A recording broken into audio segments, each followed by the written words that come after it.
Saat mereka dikumpulkan dan disuruh berbaris, Gihun melihat si kakek yang sudah mengompol karena ketakutan akibat staf tadi.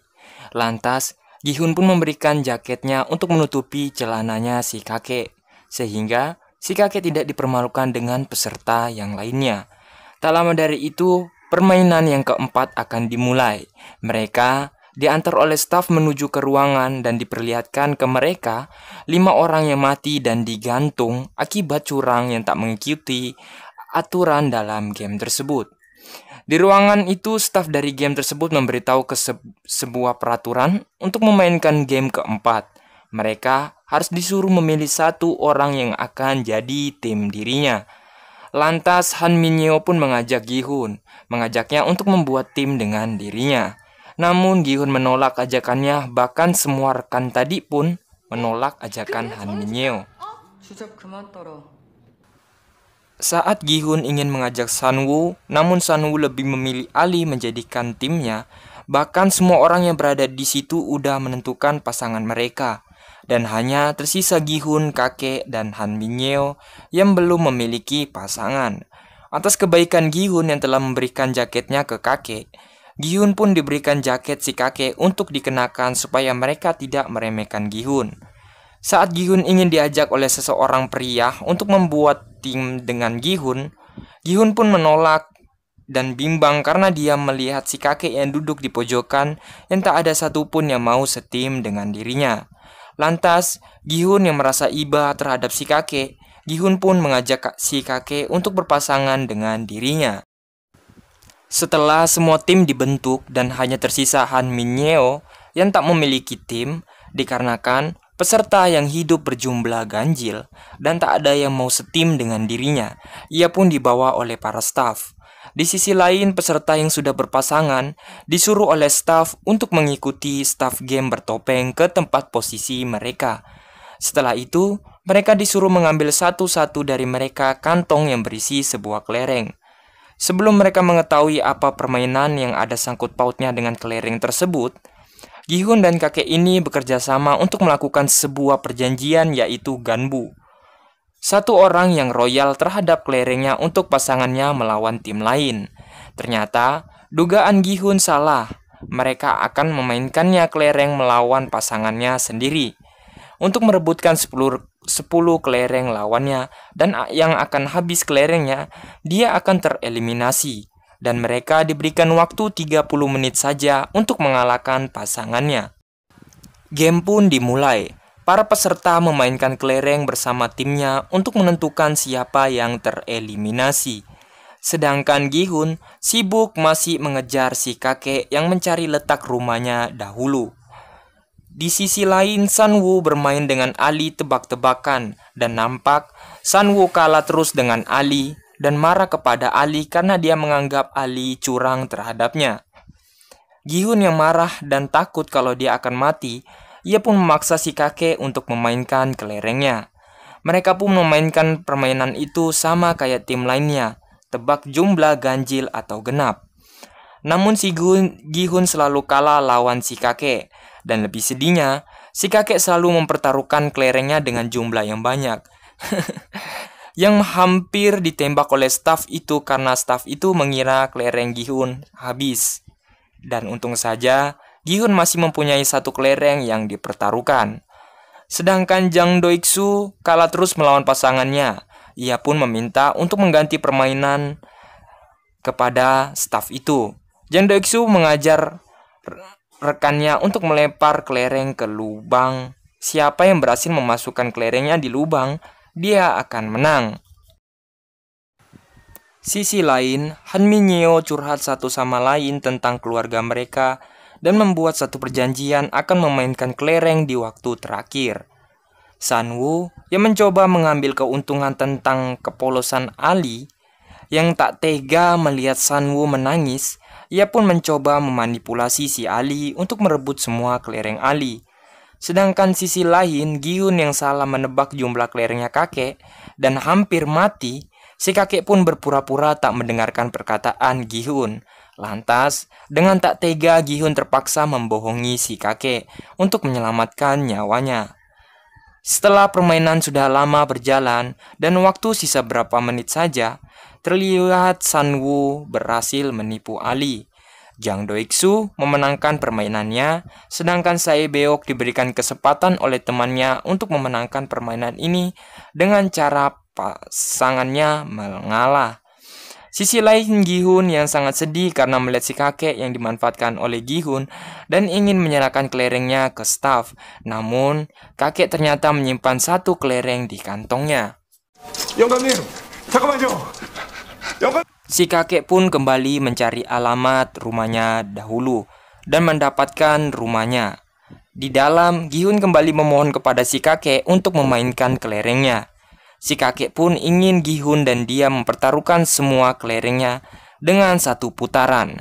Nampak Gi-hun tak mau karena kakek hanya memiliki satu kelereng sedangkan dirinya 19 kelereng. Kakek pun mengatakan, apakah adil kau membodohiku dan mengambil kelerengku tadi?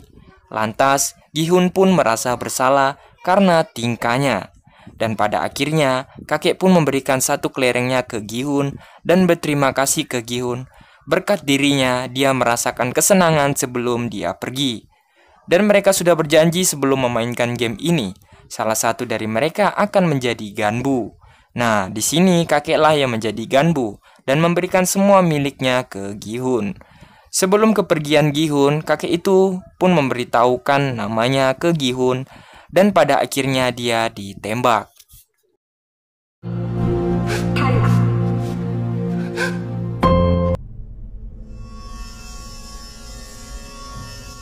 Peserta yang selamat kembali ke ruangan perkumpulan mereka dan melihat Han Min-yeo yang tak dibunuh oleh staf karena alasan ia adalah anak bawang.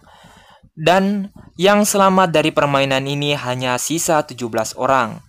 Di sisi lain, frontman mendapatkan sebuah telepon dari seorang yang misterius yang mengatakan ia sangat menikmati permainannya. Dan terkaget melihat telepon berbalik arah dan menyadari kalau penyusup alias Hwan Junho berada di ruangan itu. Karena di episode sebelumnya Hwan Junho memakai telepon itu. Dan maaf ya nih guys, saya tak sempat untuk memperlihatkan ke kalian. Dan tak lama dari itu, staf dari game tersebut mendapatkan sebuah mayat dari staf game yang dibunuh oleh Hwan Junho dan mendapatkan kartu namanya Hwan Junho. Dan sepertinya frontman ini kenal dengan Hwan Junho. Ia pun mendapatkan telepon kalau para VIP telah tiba. Sesampainya para VIP, frontman-nya menyambut mereka dan beralasan kalau tuan rumahnya atau bosnya sedang ada urusan mendadak sehingga tak bisa bertemu dengan mereka. Para VIP pun diantar ke sebuah ruangan khusus para VIP dan mereka pun taruhan untuk game selanjutnya. Sebelum itu salah satu VIP dikejutkan oleh orang yang ingin bunuh diri karena merasa bersalah atas kehilangan istrinya. Sisi lain, Hwan Junho menghadang salah satu petugas di situ dan mengambil kostumnya untuk menyamar ke ruangan para VIP sebagai pelayan di sana. Setelah lampu dinyalakan, para staf datang membawa peti mayat untuk mengambil mayat pria tua itu yang mati gantung diri. Sedangkan permainan yang kelima akan dimulai. Sisi lain, Hwan Junho berhasil masuk ke ruangan VIP dan para VIP di sana bertanya ke frontman, permainan apa selanjutnya mereka akan mainkan. Dan diperlihatkanlah sebuah miniatur yang seperti sebuah jembatan kaca. Para peserta dibawa ke sebuah ruangan dan dihadapkan dengan rompi yang berangka sesuai jumlah mereka. Disitulah mereka disuruh memilih rompi yang ada di depan mereka untuk mereka kenakan saat di game nanti. Di sisi lain, para VIP sedang bertaruhan untuk memilih peserta, sedangkan Hwan Junho merekam mereka dengan handphone dirinya sebagai bahan bukti untuk diberikan ke polisi.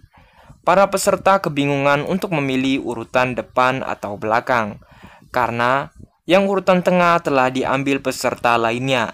Maka dari itu, frontman memberikan suatu petunjuk kalau nomor di depan mereka adalah nomor urut untuk permainan selanjutnya.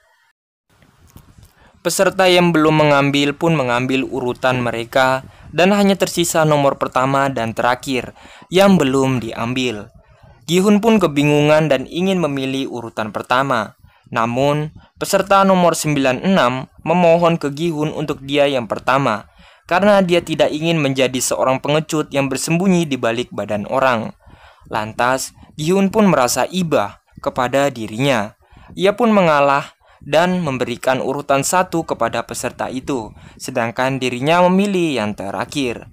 Setelah mereka memilih, permainan pun dimulai. Staf dari game tersebut memberitahukan peraturannya ke peserta kalau jembatan yang mereka lewati adalah jembatan kaca. Dan salah satu kaca di jembatan itu ada yang mampu menampung 2 orang dan ada yang tidak mampu menampung 1 orang. Dan mereka harus memilih antara 2 kaca itu. Permainan pun dimulai. Peserta yang urutannya 96, yang VIP mesum itu taruhkan ke temannya, memulai permainan. Namun sangat disayangkan, tindakan kedua ia tak selamat karena menginjak kaca yang mudah pecah. Sedangkan VIP mesum itu menggoda Hwan Junho. Salah satu peserta yang ahli dalam matematika nampak ketakutan saat ingin melangkah. Namun, dia merumuskan hitungannya dan melangkah dengan cepat hingga pijakan keempat, ia salah dan jatuh ke jurang. Yang membuat peserta lainnya pun kebingungan untuk mengikuti pijakannya yang tadi. Sehingga peserta itu menanyakan ke nenek yang ada di belakangnya. Dan banyak arahan yang berbeda yang diberitahukan ke dirinya. Ia pun mencoba untuk mempercayai si nenek. Namun, naasnya, ia tewas akibat pilihan si nenek. 시간을 끌기 시작하면 뒤에 있는 우리도 위험해질 거야. Saat giliran Gi-hun melangkah, ia lupa dengan pijakan yang pertama, sehingga dia pun diberitahu oleh Sae-beok dan menyuruhnya harus fokus. Sedangkan di depan adalah Jang Do-ik-soo yang takut kalau dia akan mati. Ia pun menahan langkahnya agar lainnya ikut mati bersamanya. Lantas Han Min-yo mendorong pria yang di belakangnya Jang Do-ik-soo. Akibatnya pria itu pun tewas. Han Min-yo yang memiliki dendam dengan Jang Do-ik-soo, ia pun berniat membunuh Jang Do-ik-soo untuk membalaskan dendamnya karena ia telah mengkhianati janjinya. Hell hath no fury like a woman scorned. Another student of Frontman mencurigai salah satu VIP mesum lama tak kembali dan menyuruh staf lainnya untuk mengeceknya. Namun, di sisi lain waktu mereka sisa 2 menit dan hanya tersisa 4 orang saja di jembatan itu. Salah satu pria tua adalah seorang pekerja di pabrik kaca dan ia tahu cara membedakan kaca keras dan tidak. Berkat pria itu, mereka berempat bisa melangkah hampir ke finish. Para VIP pun tak senang karena peserta pria tua itu tahu cara membedakan kacanya. Lantas, frontman pun mengambil tindakan untuk mematikan lampu di kaca tersebut, sehingga ia tak tahu kaca yang mana yang keras. Dan waktu yang tersisa 1 menit sebelum mereka akan mati bersama. Sedangkan sisi lain, Hwan Junho ketahuan karena telah menawan VIP mesum dan ditahu oleh frontman game tersebut. Dengan terpaksa waktu yang sudah mepet, Sun-woo langsung mendorong pria tua itu dan mereka bertiga bisa selamat sampai ke garis finish.